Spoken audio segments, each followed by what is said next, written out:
आज की कहानी है झारखंड के रहने वाले आदित्य कुमार की। आदित्य ने अपनी ग्रेजुएशन की पढ़ाई खत्म करने के बाद एमसीए के एंट्रेंस एग्जाम के लिए फॉर्म भरा। एग्जाम की जब डेट्स निकली तब पता चला इनका एग्जाम सेंटर मुंबई में पड़ा है। पर यहाँ दिक्कत ये थी कि आदित्य आज से पहले कभी मुंबई नहीं गया था।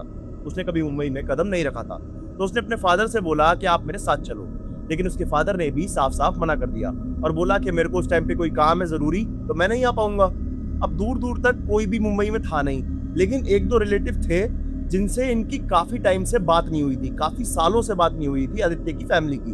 तो ये ऑप्शन भी ऑलमोस्ट खत्म हो गया था। फिर इसने सोचा कि यार कोई ना कोई तो मुंबई में होगा। कहीं ना कहीं से जुगाड़ करके पता लगाया तो पता चला कि इसका एक स्कूल फ्रेंड है जो कि मुंबई में ही अब सेटल्ड है। पर ये जो फ्रेंड था, इससे भी आदित्य की काफी टाइम से कोई बातचीत नहीं हुई थी।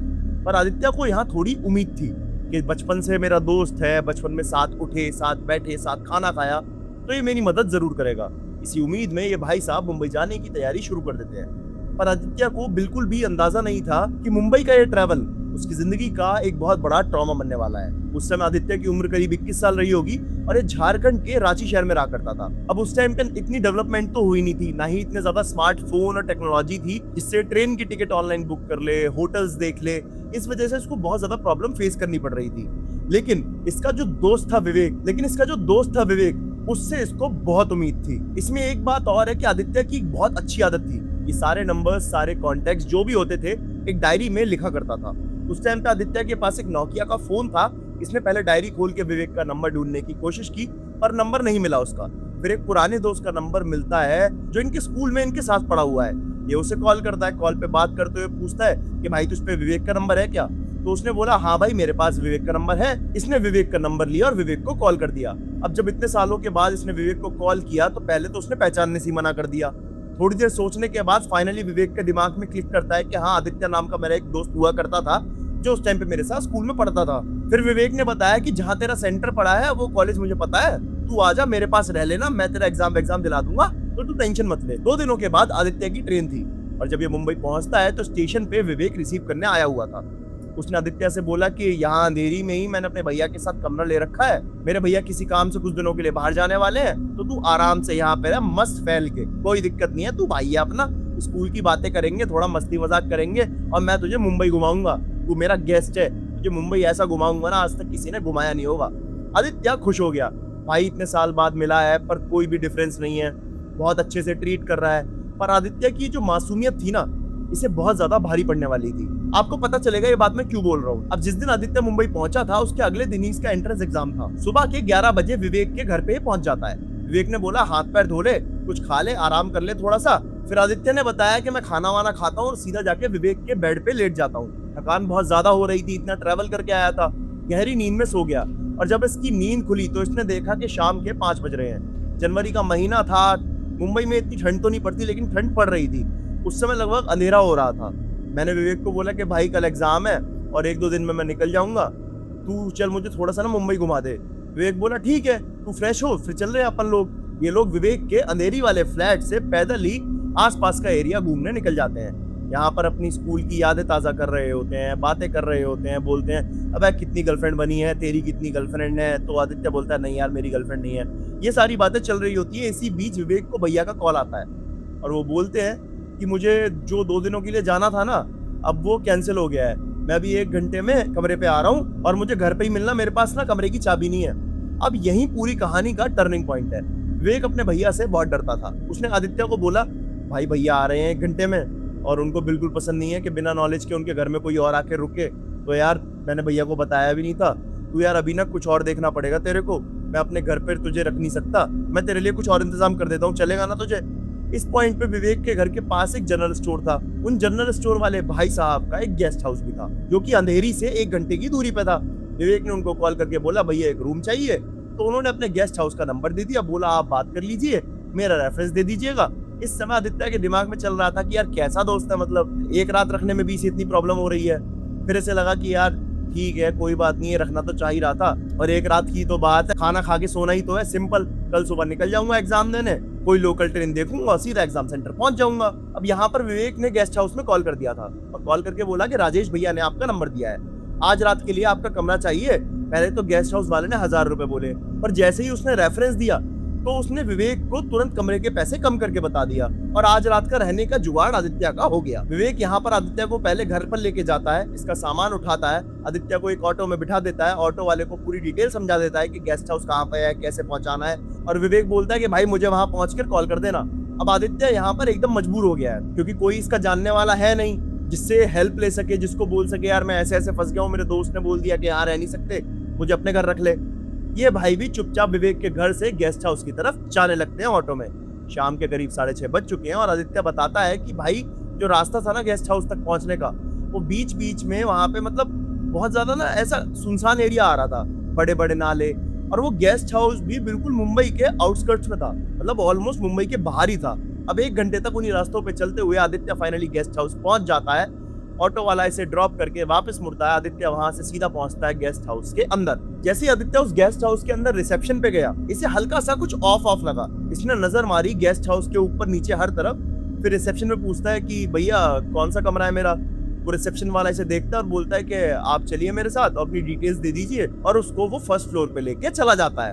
अब कुछ लोग होते हैं ना जो एनर्जीज को फील कर लेते हैं, समझ पाते हैं कि यहाँ का माहौल ठीक नहीं है, वो लोग काफी सेंसिटिव होते हैं एनर्जीज को लेके। आदित्य भी उनमें से ही एक था।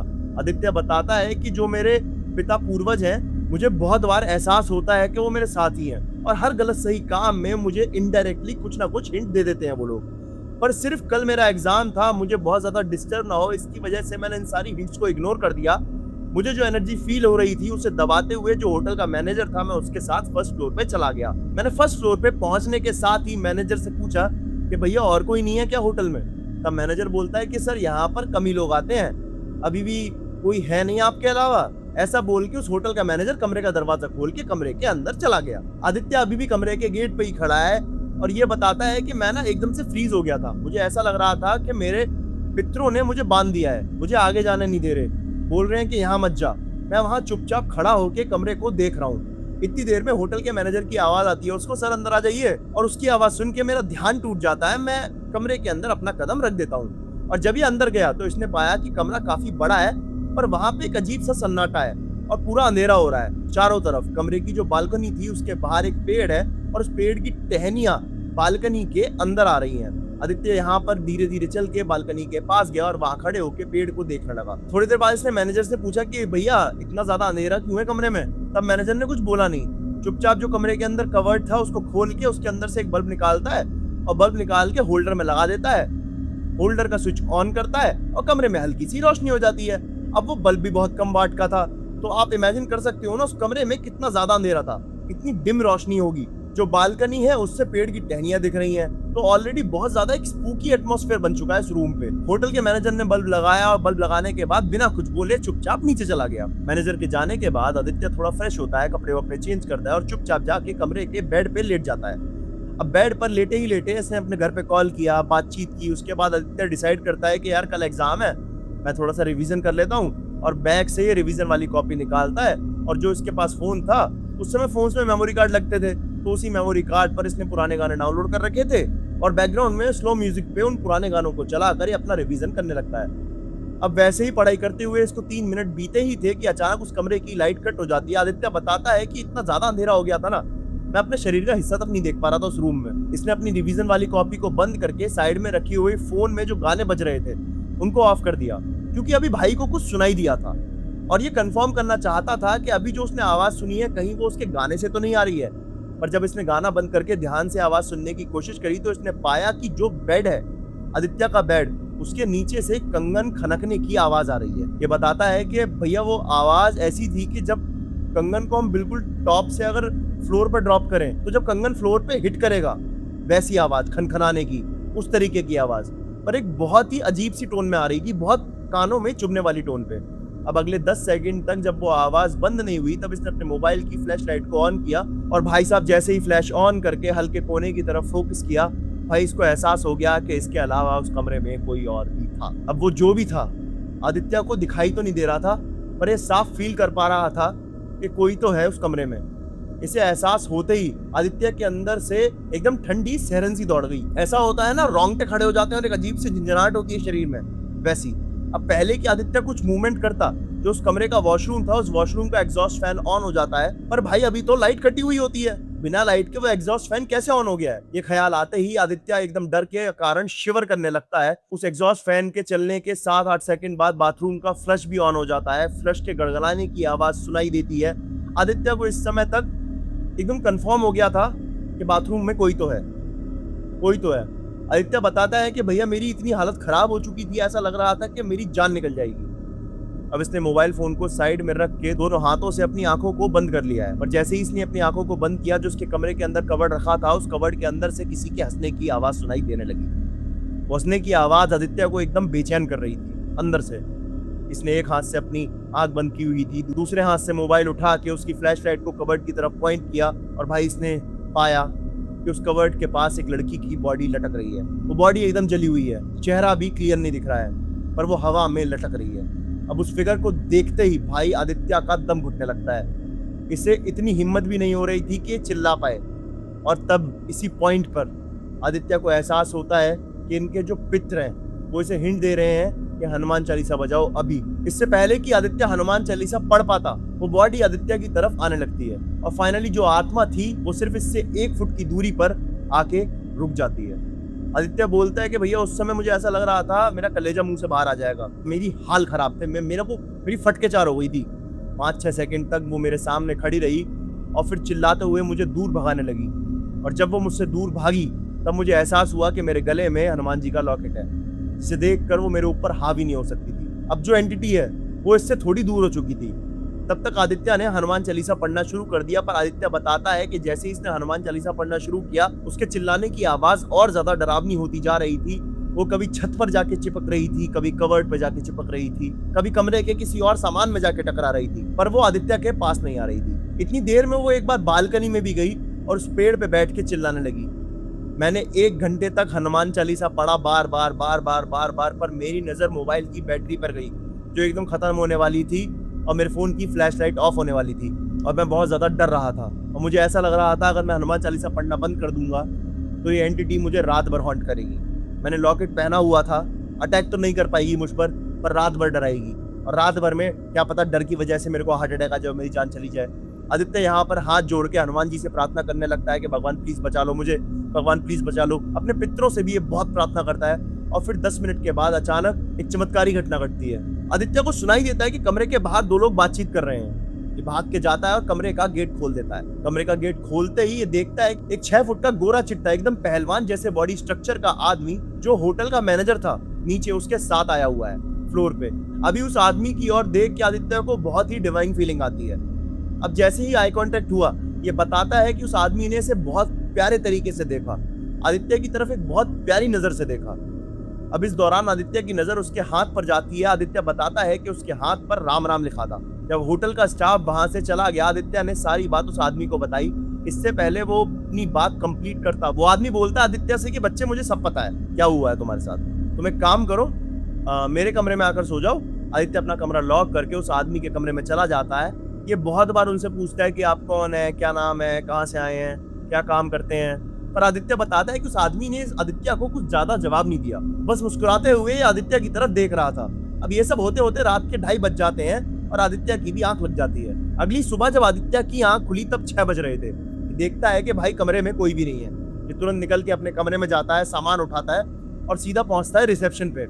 इसने मैनेजर से पूछा कि भैया वो कौन थे जो रात में कमरे में थे, मेरे बगल वाले में रुके हुए थे। उन्हें लगा बाहर अफेयर हो गया। और फिर एक बार वो लड़का जो दूसरी औरत जिससे उसका बाहर चक्कर चल रहा था उसको घर पर लेके आ गया। और जब घर पर आया तो इसकी बीवी ने बहुत हंगामा किया कि मेरे रहते हुए तू किसी और को कैसे ला सकता है। और इस टाइम पे उस लड़के की बीवी प्रेग्नेंट थी। इसने जैसे तैसे हंगामा करके दूसरी वाली औरत को उस घर से बाहर निकाल दिया। अब इस घटना के 3-4 दिन बाद जब थोड़े से हालात नॉर्मल हुए तो इसका पति से बड़े प्यार से कमरे में ऊपर लेके जाता है। कमरे में जाकर इसका मुंह बांधता है और तीनों लोग मिलके, सास ससुर और लड़का, इसके हाथ बांधते हैं, इसके पैरों को बांधते हैं और इस औरत को जिंदा जला देते हैं। साथ साथ जो उसका बच्चा होता है पेट में वो भी जल के मर जाता है। उसके बाद से ये आत्मा किसी को भी उस कमरे में रहने नहीं देती।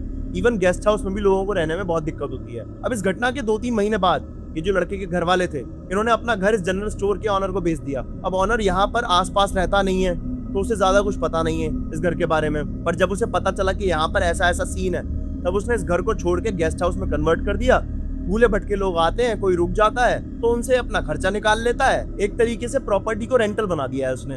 अब आदित्य यहाँ पर चाय पी के सीधा अपने एग्जाम सेंटर पहुंचता है।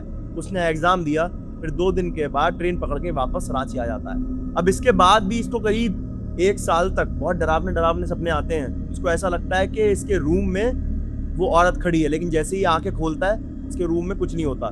इसके अंदर वो डर बहुत बुरी तरह बैठ चुका होता है। इवन आदित्य ने मेरे को बताया जब ये एग्जाम देने गया था तो एग्जाम सेंटर में भी ये ढंग से अपना पेपर लिख नहीं पा रहा था। इसको ऐसा महसूस हो रहा था कि इसकी टेबल के नीचे कोई है, कि इसके बगल में कोई है, कि इसके पीछे कोई है, कि कोई इसको छू रहा है। और आदित्य ने यह भी बताया कि शायद ये मेरा वहम हो सकता है, क्योंकि उस रात जो मैंने कमरे में देखा वो कोई नॉर्मल चीज नहीं थी। तो ये थी पूरी कहानी आदित्य की।